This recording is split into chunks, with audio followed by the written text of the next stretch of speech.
एक समय की बात है।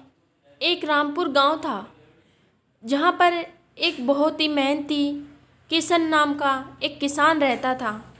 वो दिन रात मेहनत करता था और अपने परिवार का पेट पालन करता था।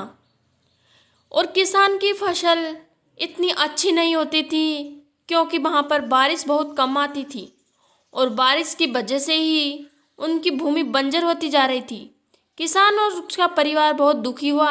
एक दिन किशन की पत्नी ने उससे कहा, अगर इस तरह से चलता रहा तो फसल भी कम होगी और फसल के दाम भी कम मिलेंगे, जिससे न तो हमारे बच्चे पढ़ लिख पाएंगे और न ही हमारा जीवन यापन ठीक से हो पाएगा।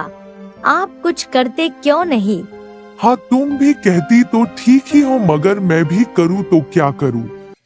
तभी शंकर की पत्नी कहती है, पे काम क्यों नहीं करते? अपने खेतों के पास में जो तालाब है ना, तो उसे किराए पर या किसी सेठ साहूकार से पैसे उधार लेकर उसे मोल ले लेते हैं। फसल बढ़ेगी तो उसी के दामों में सेठ साहूकार के पैसे भी चुका देंगे और हमारा भी काम हो जाएगा।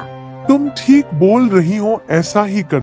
अगले ही दिन शंकर अपने घर से निकल जाता है और तालाब के पास जाता है।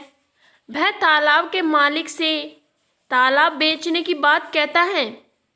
तालाब का मालिक हाँ भर देता है और तभी रामू उसे पैसे दे देता है और पैसे देकर वो वहाँ से चला जाता है। अगले दिन जब वह सुबह होती है तो बाल्टी लेकर पानी लेने आता है। तभी उस तालाब का मालिक वहाँ आ जाता है और कहता है, अरे कहाँ जा रहे हो शंकर भाई? मैं तालाब में पानी लेने जा रहा हूँ। देखो भाई शंकर, मैंने तुम्हें सिर्फ तालाब बेचा है, पानी नहीं। तुम यहाँ से पानी नहीं ले जा सकते हो। वह उसकी बात सुनकर वहाँ से चुपचाप चला जाता है।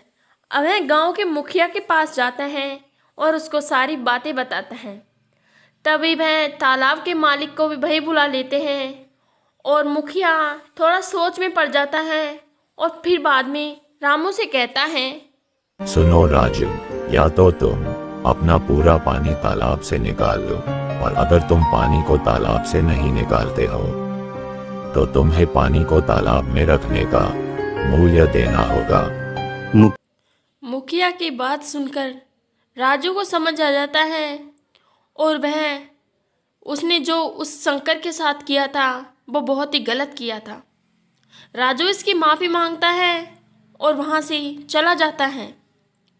तभी शंकर मुखिया का धन्यवाद करता है और अपने सहपरिवार खुशी खुशी घर लौट आता है।